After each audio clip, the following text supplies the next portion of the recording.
بسم اللہ الرحمن الرحیم۔ السلام علیکم۔ آج ہم قرآن مجید کے خلاصے کا 17واں پروگرام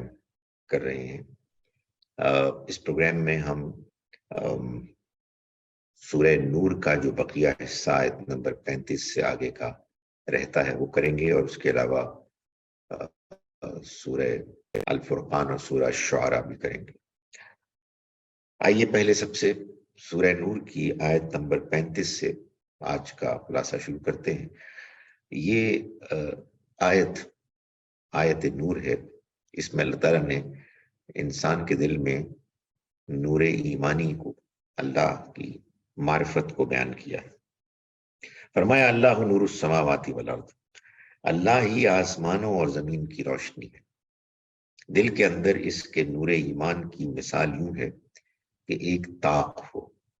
جس میں ایک چراغ ہو، چراغ ایک شیشے کے اندر ہو، شیشہ ایک چمکتے تارے کی مانند ہو، چراغ ایک ایسے شاداب درخت زیتون کے روغن سے جلایا جاتا ہو جو نہ شرقی ہو نہ غربی۔ یعنی یہ انسانی فطرت کی مثال ہے۔ انسان کے اندر اگر فطرت پاک شفاف ہے تو یہ ایسے ہے جیسے کہ کوئی روغن تیل ہو جو بالکل صاف شفاف ہو۔ اس کا روغن اتنا شفاف ہو کہ گویا آگ کو چھوئے بغیر ہی بھڑک اٹھے، روشنی کے اوپر روشنی۔ یعنی اس فطرت کو اگر وحی کی روشنی مل جائے تو پھر وہ روشنی پر روشنی ہے۔ اللہ اپنے نور کی ہدایت جس کو چاہتا ہے بخشتا ہے، اور اللہ یہ مثالیں لوگوں کی رہنمائی کے لیے بیان فرماتا ہے، اور اللہ ہر چیز کا علم رکھنے والا ہے۔ اس ایمان کی روشنی کے بعد اللہ تعالیٰ نے آیات نمبر 39 اور 40 میں کفر کے اندھیروں کو بیان کیا ہے۔ فرمایا والذین کفروا، اور وہ لوگ جنہوں نے انکار کیا، ان کے اعمال کی مثال یہ ہے کہ جیسے چٹیل صحرا میں سراب ہو جس کو پیاسا پانی گمان کرے، یہاں تک کہ جب وہ اس کے پاس آئے تو وہاں کچھ نہ پائے، البتہ اس کے پاس اللہ کو پائے گا جس پس وہ اس کا حساب چکا دے گا، اور اللہ جلد حساب چکا دینے والا ہے۔ انکار کرنے والے لوگ اپنے ظاہری نیکی کے اعمال پر خوش ہوتے ہیں کہ وہ ان کے کام آئیں گے، لیکن وہ سراب کی مانند ہوں گے، اس لیے کہ انہوں نے حق کا انکار کر کے اپنے تمام نیکی کے اعمال کی نفی کر دی۔ دوسری مثال او کظلمات فی بحر، یا یوں خیال کرو کہ جیسے گہرے سمندر کے اندر تاریکیاں ہوں، موج کے اوپر موج اٹھ رہی ہو، اوپر سے بادل چھائے ہوئے ہوں، تاریکیوں پر تاریکیاں چھائی ہوئی ہوں، اگر اپنا ہاتھ بھی نکالے تو اس کو بھی نہ دیکھ پائے، اور جس کو اللہ روشنی نہ بخشے تو اس کے لیے کوئی روشنی نہیں۔ یہ گویا کہ انکار اور کفر کے اندھیرے ہیں کھٹاٹو۔ اس کے بعد آیت نمبر 55 میں اللہ تعالیٰ نے اپنا وہ وعدہ بیان کیا ہے کہ جو اصل میں اس صورتوں کے اس گروپ کا گویا کہ کلائمیکس ہے، اللہ تعالیٰ کی خوشخبری ہے اہل ایمان کے لیے۔ وعد اللہ الذین آمنوا منکم، تم میں سے جو لوگ ایمان لائے اور جنہوں نے عمل صالح کیے، ان سے اللہ کا وعدہ ہے کہ ان کو ملک میں اقتدار بخشے گا، جیسا کہ ان لوگوں کو اقتدار بخشا جو ان سے پہلے گزرے، اور ان کے لیے ان کے اس دین کو متمکن کرے گا، وہ دین کو نافذ کریں گے جس کو ان کے لیے پسندیدہ قرار دیا، اور ان کی اس خوف کی حالت کے بعد اس کو امن سے بدل دے گا۔ وہ میری ہی عبادت کریں گے اور کسی چیز کو میرا شریک نہیں ٹھہرائیں گے، اور جو اس کے بعد کفر کریں گے تو در حقیقت وہی لوگ نافرمان ہیں۔ اس کے بعد اللہ تعالیٰ نے آیت نمبر 58 سے آیت نمبر 61 تک کچھ وضاحتی آیات نازل فرمائیں۔ یہ وضاحت اصل میں جو ہم نے آیت نمبر 30 اور 31 میں مردوں اور عورتوں کے اختلاط کے موقع پر جو احتیاطیں اللہ تعالیٰ نے بتائیں، ان کے نتیجے میں کچھ سوالات پیدا ہوئے۔ ان میں سے ایک وضاحت اللہ تعالیٰ نے فرمائی آیت نمبر 61 میں۔ فرمایا لیس علی الاعمی حرج، نہ نابینے پر کوئی تنگی ہے، اور نہ لنگڑے پر کوئی تنگی ہے، اور نہ مریض پر کوئی تنگی ہے، اور نہ خود تمہارے اوپر کوئی تنگی ہے اس بات میں کہ تم اپنے گھروں میں یا اپنے باپ دادوں کے گھروں میں یا اپنی ماؤں کے گھروں میں یا اپنے بھائیوں کے گھروں سے، یا اپنی بہنوں کے گھروں سے، یا اپنے چچاؤں کے گھروں سے، یا اپنے پھوپھیوں کے گھروں سے، یا اپنے ماموں کے گھروں سے، یا اپنی خالاؤں کے گھروں سے، یا اپنے زیر تولیت کے گھروں سے، یا اپنے دوستوں کے گھروں سے کھاؤ پیو، تم پر اس میں کوئی گناہ نہیں ہے کہ تم کھاؤ پیو، خواہ اکٹھے ہو کر یا الگ الگ۔ بس یہ بات ہے کہ جب گھروں میں داخل ہو تو اپنے لوگوں کو سلام کرو، جو اللہ کی طرف سے ایک بابرکت اور پاکیزہ دعا ہے۔ اس طرح اللہ تمہارے لیے اپنی آیات کی وضاحت کرتا ہے تاکہ تم سمجھو۔ یعنی اللہ نے جو آپ کو ہدایات دی ہیں اختلاط مرد و زن میں احتیاط کی، اس کا یہ مطلب ہرگز نہیں ہے کہ آپ لوگوں کے ساتھ ملنا جلنا چھوڑ دیں۔ اللہ تعالیٰ نے صرف احتیاط بتائی ہے تاکہ ہم اپنے آپ کو گندگی سے، ناپاکی سے بچائیں۔ آیت نمبر 63 میں اللہ تعالیٰ فرماتے ہیں، تم لوگ رسول کے بلانے کو اس طرح کا بلانا نہ سمجھو جس طرح تم ایک دوسرے کو بلاتے ہو، اللہ تم میں سے ان لوگوں سے اچھی طرح باخبر رہا ہے جو ایک دوسرے کی آڑ لیتے ہوئے کھسک جایا کرتے ہیں۔ بس وہ لوگ جو اس کے حکم سے گریز کرتے رہے ہیں، اس بات سے ڈرے کہ ان پر کوئی آزمائش آ جائے یا ان کو ایک دردناک عذاب آ پکڑے۔ اس کے بعد قرآن مجید کی صورتوں کا چوتھا گروپ شروع ہوتا ہے، جس میں پہلی دو صورتیں الفرقان اور الشعراء، ان کا خلاصہ ہم آج دیکھیں گے۔ اس میں اللہ تعالیٰ اس گروپ میں خاص طور پر رسالت کا اثبات، رسالت کو اللہ تعالیٰ نے واضح کیا، اس کے دلائل دیے، ان پر اعتراضات کا جواب دیا۔ الفرقان اور الشعراء یہ وہی خوشخبری اور خبردار کرنے کا موضوع اور خاص طور پر رسالت کے اثبات کا مضمون لیے ہوئے ہیں۔ سورہ الفرقان میں اللہ تعالیٰ نے رسالت پر اعتراضات کا جواب دیا، اور خاص طور پر سورہ شعراء میں جو جواب دیا گیا ہے اس میں تاریخ کے وہ واقعات بیان کیے گئے ہیں کہ جو رسولوں سے متعلق ہیں۔ سب سے پہلے ہم سورہ الفرقان کو دیکھتے ہیں۔ اس میں اللہ تعالیٰ نے فرمایا پہلی آیت میں کہ بڑی ہی بابرکت ہے وہ ذات جس نے اپنے بندے پر الفرقان یعنی حق اور باطل کے درمیان فرق کر دینے والی کتاب اتاری، تاکہ وہ اہل عالم کے لیے، تمام انسانوں کے لیے خبردار کرنے والا بنے۔ قرآن مجید وہ کتاب ہے کہ جس کے ذریعے سے نبی صلی اللہ علیہ وسلم کو پوری دنیا کے انسانوں کو خبردار کرنا ہے۔ آپ نے اپنے علاقے کے، اپنے زمانے کے لوگوں کو کیا، اور اب رہتی دنیا تک یہ کام مسلمانوں کو کرنا ہے، اور قرآن مجید کے ذریعے سے کرنا ہے۔ اور قرآن مجید صحیح اور غلط میں بالکل فرق کر دینے والی کتاب ہے۔ آیت نمبر 20 میں اللہ تعالیٰ معجزوں کے مطالبے کے بعد کے جواب میں یہ بات واضح فرما رہے ہیں کہ پیغمبر انسان ہی ہوتے ہیں۔ فرمایا کہ وما ارسلنا قبلک من المرسلین، اور ہم نے تم سے پہلے رسولوں میں سے جن کو بھی بھیجا وہ کھانا بھی کھاتے تھے اور بازاروں میں چلتے پھرتے بھی تھے، اور ہم نے تم کو ایک دوسرے کے لیے آزمائش بنایا، تو بولو صبر کرتے ہو، اور تمہارا رب سب دیکھ رہا ہے۔ اس کے بعد اللہ تعالیٰ نے آیت نمبر 27 سے آگے یہ بتایا کہ قیامت کے روز یہ لوگ کہ جو آج ہمارے پیغمبر کا انکار کر رہے ہیں پچھتائیں گے۔ فرمایا یوم یعض الظالم، اور جس دن اپنی غلطی پر ظلم ڈھانے والے حسرت سے اپنے ہاتھ کاٹیں گے اور کہیں گے کاش ہم نے رسول کی معیت میں راہ اختیار کی ہوتی، کاش کہ ہم ان کی پیروی کرتے۔ ہائے میری بدبختی، ان میں سے کہے گا ہر شخص، ہائے میری بدبختی، کاش میں نے فلاں کو اپنا دوست نہ بنایا ہوتا، اسی نے مجھے گمراہ کر کے اس یاد دہانی سے برگشتہ کیا، بعد اس کے کہ وہ میرے پاس آ چکی تھی، اور شیطان انسان کے ساتھ بڑا ہی بے وفائی کرنے والا ہے۔ اس کے بعد آیت نمبر 30 میں یہ بتایا کہ اللہ کے رسول صلی اللہ علیہ وسلم قیامت کے روز اللہ تعالیٰ کے حضور میں اپنا یہ استغاثہ پیش کریں گے کہ وقال الرسول، اور رسول کہیں گے کہ اے میرے رب، میری قوم نے اس قرآن کو پسنداز کردہ چیز بنا دیا، اسے پشت ڈال دیا، اس کو کوئی اہمیت نہیں دی۔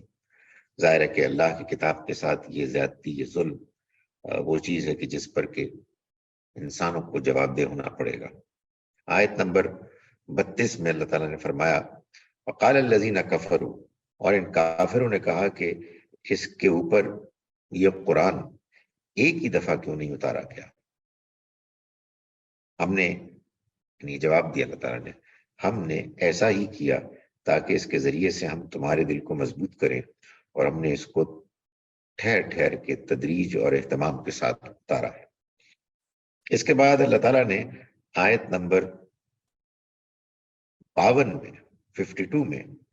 یہ بات بیان فرمائی کہ نبی صلی اللہ علیہ وسلم کو اس قرآن کے ذریعے سے جہاد کرنا ہے۔ فرمایا فلا تطع الکافرین، تو تم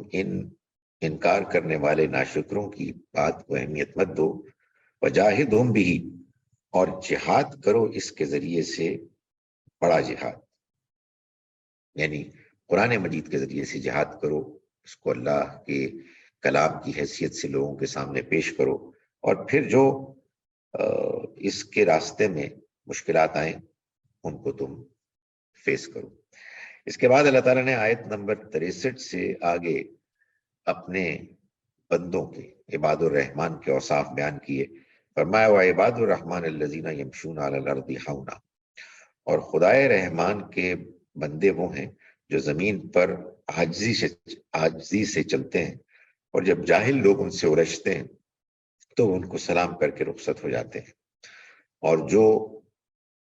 اپنی راتیں اپنے رب کے آگے سجدے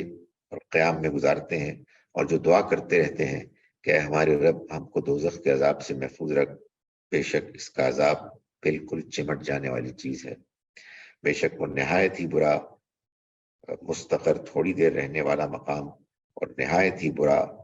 ہمیشہ رہنے والا مقام ہے۔ اور جن کا حال یہ ہے کہ جب وہ خرچ کرتے ہیں تو نہ حد سے زیادہ آگے بڑھتے ہیں اور نہ تنگی کرتے ہیں، اور اس کے درمیان کی معتدل راہ اختیار کرتے ہیں۔ اس کے بعد اور بھی اوصاف بیان کیے۔ آخر میں اللہ تعالیٰ نے یہ بتایا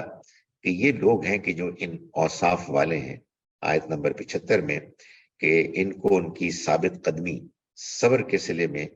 جنت کے اونچے اونچے محلات بالا خانے ملیں گے، اور ان میں ان کا خیر مقدم تحیت اور سلام کے ساتھ ہوگا۔ اس کے بعد سورہ الشعراء ہے کہ جو سورہ الفرقان کی جوڑا سورہ ہے۔ اس میں اللہ تعالیٰ نے یہ بتایا ابتدا میں کہ نبی صلی اللہ علیہ وسلم کے اندر لوگوں کے ایمان کے لیے کتنی تڑپ موجود تھی۔ فرمایا تاسین میم، یہ سورہ تاسین میم ہے، تلک آیات الکتاب المبین، یہ واضح کتاب کی آیات ہیں، شاید آپ اپنے آپ کو اس فکر میں ہلاک کر کے رہیں گے کہ یہ لوگ ایمان لانے والے نہیں ہیں۔ معلوم ہوتا ہے کہ حضور کے اندر اس چیز کی بڑی تڑپ تھی کہ لوگ ایمان لے آئیں۔ آگے چل کے آیت نمبر 7 میں اللہ تعالیٰ فرماتے ہیں اولم یرو، کیا انہوں نے زمین کی طرف نگاہ نہیں کی، ہم نے اس میں کتنے مختلف اقسام کی فیض بخش چیزیں اگا رکھی ہیں، اس میں بے شک بہت بڑی نشانی ہے، لیکن ان میں سے اکثر ایمان لانے والے نہیں ہیں، اور بے شک تمہارا رب غالب بھی ہے مہربان بھی۔ یہ آیات بار بار ریپیٹ ہوں گی سورہ میں، ترجیحی آیات ہیں، اور اللہ تعالیٰ توجہ دلا رہے ہیں لوگوں کو کہ اگر تم نشانیاں دیکھنا چاہتے ہو تو معجزات کا مطالبہ نہ کرو، دنیا میں اللہ کی تخلیق میں نشانیاں بھری پڑی ہیں، اور اس سورہ مبارکہ میں تو یہ بھی معلوم ہوتا ہے کہ اللہ تعالیٰ فرما رہے ہیں کہ انسانی تاریخ میں بھی بڑی نشانیاں موجود ہیں۔ چنانچہ اس میں تاریخی واقعات کو بیان کیا گیا، اور حضرت موسیٰ کا واقعہ بیان ہوا آیت نمبر 34 سے آگے، جس میں اللہ تعالیٰ نے یہ بتایا، یعنی پورا واقعہ جہاں بیان ہوا اس میں یہ بات بھی بیان ہوئی کہ قال للملأ حولہ، فرعون نے موسیٰ علیہ السلام کی جب دعوت سنی تو اس نے کہا اپنے ارد گرد کے درباریوں سے، بے شک یہ بڑا ہی ماہر جادوگر ہے، یہ چاہتا ہے کہ اپنے جادو کے زور سے تمہیں تمہارے ملک سے نکال دے، تو تم لوگ کیا مشورہ دیتے ہو؟ قالو، انہوں نے کہا کہ اس کو اور اس کے بھائی کو ذرا ابھی ٹال دو، اور شہروں میں ہرکارے بھیجو لوگوں کو کہ وہ خاص طور پر جادوگروں کو بلائیں، اور پھر ہم دیکھتے ہیں کہ وہ ان کا مقابلہ کیسے کرتے ہیں۔ اس کے بعد آیت نمبر 45 میں اللہ تعالیٰ بتاتے ہیں کہ جب جادوگر آئے اور ان کے ساتھ موسیٰ علیہ السلام کا مقابلہ ہوا تو فَأَلْقَى مُوسَىٰ عَصَاهُ، تو موسیٰ نے اپنا عصا ڈالا تو اچانک وہ نگلنے لگا اس سارے فریب کو جو انہوں نے رچایا تھا، یعنی جادوگروں نے جادو کے نام پر۔ فَأُلْقِيَ السَّحَرَةُ ساجدین، تو جادوگر بے اختیار بے تحاشا سجدے میں گر پڑے، بولے ہم ایمان لائے جہان والوں کے رب پر، موسیٰ اور ہارون کے رب پر۔ معلوم ہوتا ہے کہ ان پر یہ حقیقت بالکل عیاں ہو گئی کہ موسیٰ علیہ السلام کی لٹھیاں جادو نہیں ہے، بلکہ یہ تو اللہ کی طرف سے کوئی خصوصی نشانی ہے۔ اس کے بعد آیت نمبر 65 میں اللہ تعالیٰ فرماتے ہیں کہ وَأَنجَيْنَا مُوسَىٰ وَمَن مَّعَهُ أَجْمَعِينَ، ہم نے موسیٰ اور جو اس کے ساتھ تھے سب کو نجات دی، پھر دوسروں کو غرق کر دیا۔ بے شک اس کے اندر بہت بڑی نشانی ہے اور ان کے اکثر ایمان لانے والے نہیں ہیں، اور بے شک تمہارا رب غالب ہے اور مہربان ہے۔ اس کے بعد اللہ تعالیٰ نے ابراہیم علیہ السلام کا واقعہ بیان کیا جو اپنی قوم کو دعوت دے رہے ہیں اور اللہ تعالیٰ کا تعارف کرا رہے ہیں۔ فرمایا الذی خلقنی فہو یہدین، میرا رب وہ ہے جس نے مجھے پیدا کیا اور وہ میری رہنمائی فرماتا ہے، اور جو مجھے کھلاتا اور پلاتا ہے، اور جب میں بیمار پڑتا ہوں تو مجھے شفا دیتا ہے، اور جو مجھے موت دے گا پھر مجھے زندہ کرے گا، اور وہ جس سے میں توقع رکھتا ہوں کہ جزا کے دن میرے گناہ معاف کرے گا۔ اس کے بعد ابراہیم علیہ السلام نے دعا کی، رب ہب لی حکمن، آیت نمبر 83 میں، اے میرے رب مجھے قوت فیصلہ عطا فرما اور مجھے نیک لوگوں میں شامل فرما، اور بعد والوں میں میرا نیک ذکر قائم رکھ، اور مجھے جنت کی نعمتوں کا وارث بنا، اور میرے باپ کی مغفرت فرما، بے شک وہ گمراہوں میں سے تھا، اور جس دن لوگ اٹھائے جائیں گے اس دن مجھے رسوا نہ کیجیے۔ اس کے بعد اللہ تعالیٰ نے موسیٰ علیہ السلام کے اور ابراہیم علیہ السلام کے ذکر کے بعد باقی ان 5 پیغمبروں کا ذکر کیا، رسولوں کا، جن کا ذکر قرآن مجید میں بار بار آیا ہے، یعنی نوح، ہود، صالح، لوط اور شعیب علیہ السلام۔ ان سب کا ذکر کرنے کے بعد اللہ تعالیٰ آخر میں آیت نمبر 192 میں ان سب کی دعوت کے اختتام پر یہ فرماتے ہیں کہ بَإِنَّهُ لَتَنزِيلُ رَبِّ الْعَالَمِينَ، اور بے شک یہ نہایت اہتمام سے جہان والوں کے رب کی طرف سے اتارا گیا کلام ہے، اس کو ایک امانت دار فرشتے لے کر اترے ہیں آپ کے قلب پر اے پیغمبر، تاکہ آپ لوگوں کو آگاہ کر دینے والوں میں سے بن جائیں، واضح عربی زبان میں۔ اور اس کے بعد بالکل آخر میں آیت نمبر 221 سے آگے اللہ تعالیٰ یہ بتاتے ہیں کہ یہ کلام کوئی شاعری نہیں ہے۔ فرمایا کیا میں تمہیں بتاؤں کہ شیطان کن پر اترتے ہیں؟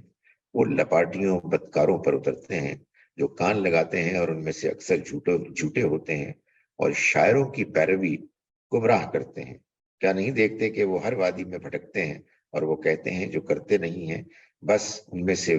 استثناء ان کی ہے جو ایمان لائے، جنہوں نے نیک عمل کیے، جنہوں نے اللہ کو زیادہ سے زیادہ یاد کیا، اور جنہوں نے بدلہ لیا بعد اس کے کہ ان پر ظلم ہوا، اور یہ جنہوں نے ظلم کیا ان قریب جان لیں گے کہ ان کا ٹھکانہ کیا ہوتا ہے۔ اللہ تعالیٰ ہمیں قرآن مجید کی روشنی سے فائدہ اٹھانے کی توفیق عطا فرمائے۔